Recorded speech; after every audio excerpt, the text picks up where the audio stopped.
Shalom Bapak dan Ibu dan saudara-saudara yang terkasih.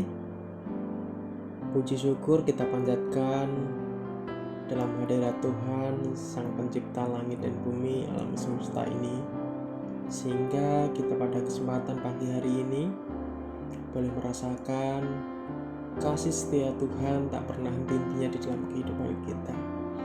Dan sebelum kita mengawali aktivitas kita, mari kita merenungkan sebagian sabda kebenaran firman Tuhan. Dan oleh sebab itu, mari saya mengajak Bapak, Ibu, dan saudara-saudara untuk bersatu di dalam doa. Mari kita bersatu di dalam doa. Allah yang baik, betapa mulianya Engkau di dalam kehidupan kami. Betapa besar kasih-Mu di dalam kehidupan kami, Tuhan. Kasih-Mu tak pernah berkesudahan dari dulu, sekarang, dan selama-lamanya. Kasih-Mu ya dan amin bagi setiap kami. Terima kasih untuk anugerah-Mu bagi kami yang kami boleh merasakan hingga pada saat ini, Bapa. Kami boleh membaca, merenungkan sebagian sabda firman. Tuhan menolong kami, mengurapi kami. Hanya di dalam satu nama Yesus kami bersyukur dan berterima kasih. Ini doa seruan kami. Kami akan membaca dan merenungkan kebenaran firman. Tuhan mengurapi setiap kami. Di dalam nama Yesus, haleluya, amin. Bapak, Ibu, dan saudara-saudara yang terkasih, renungan tema di pagi hari ini bertema peristiwa penting dalam kehidupan Kristus, episode yang keempat. Ada poin 2, Bapak, Ibu, dan saudara-saudara yang terkasih. Poin yang pertama terambil di dalam Matius 28 ayat 1-10 dan Markus 16 ayat 1-11 dan di dalam Lukas 24 ayat 1-12 dan di dalam Yohanes 20 ayat 1-10. Dan yang poin kedua di dalam Matius 28 ayat 1-20 dan Markus 16 ayat 1-20 dan di dalam Lukas 24 ayat 1-53 dan di dalam Yohanes 20 ayat 1-21 dan 25 dan juga di dalam Kisah Para Rasul 1 ayat 3 dan di dalam 1 Korintus 15 ayat yang ke-6. Kebangkitan terambil di dalam kitab Matius 28 ayat 1-10 dan di dalam Markus 16 ayat 1-11, di dalam Lukas 24 ayat 1-12 dan di dalam Yohanes 20 ayat 1-10. Alkitab tidak merekam detik-detik kebangkitan dan memilih membahas kubur kosong serta berita bahwa Yesus telah bangkit. Dituliskan pula bahwa Yesus menampakkan diri pada banyak orang. Kita belajar bahwa Yesus telah bangkit ketika para wanita datang ke kuburan untuk meminyaki tubuhnya. Keempat, Injil ini menceritakan detail yang berbeda mengenai peristiwa itu. Secara ringkas, kuburan itu kosong. Para wanita terbingung-bingung dan para malaikat mengumumkan pada mereka bahwa Yesus telah bangkit.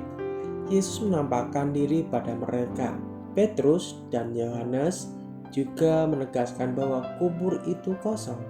Dan Yesus juga menampakkan diri pada para murid.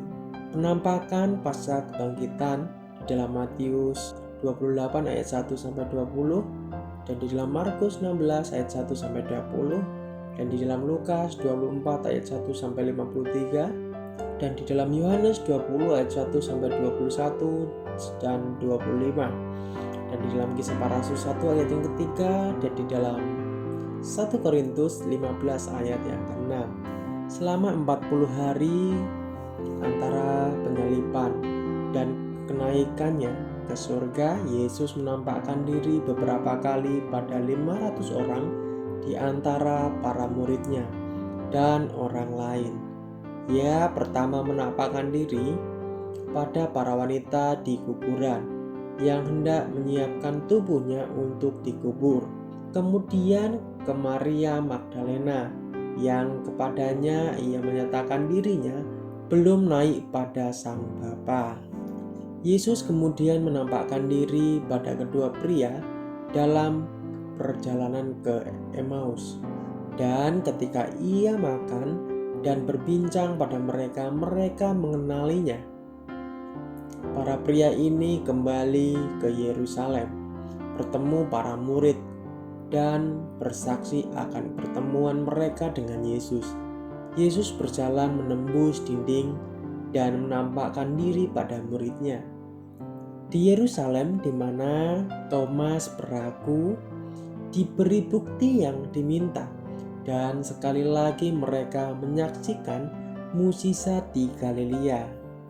Meskipun mereka tak berhasil menangkap ikan setelah memancing semalaman, Yesus menyuruh mereka menurunkan jaring mereka satu kali lagi, dan jaring mereka penuh dengan tangkapan ikan. Yesus menyiapkan sarapan bagi mereka dan mengajarkan berbagai kebenaran penting. Petrus diperintah memberi makan para domba Tuhan dan diberitahu jenis kematian yang akan dialaminya. Pada waktu itu mereka juga menerima amanat agung. Amin. Mari kita bersatu di dalam doa. Bapa yang kudus, kami bersyukur untuk kebenaran firman-Mu pada pagi hari ini, Bapa. Engkau telah mengingatkan kami betapa mulianya Engkau menebus dosa kami. Kami bersyukur dan berterima kasih, Bapa. Tanpa Engkau kami siapa ya, Bapa? Dan oleh sebab itu, Bapa, kami minta kuduskan setiap kehidupan kami.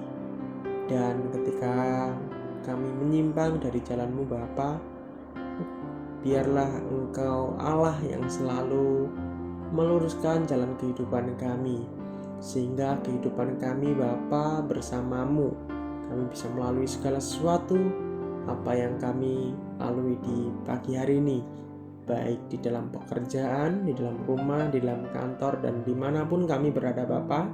Engkau selalu menolong kami.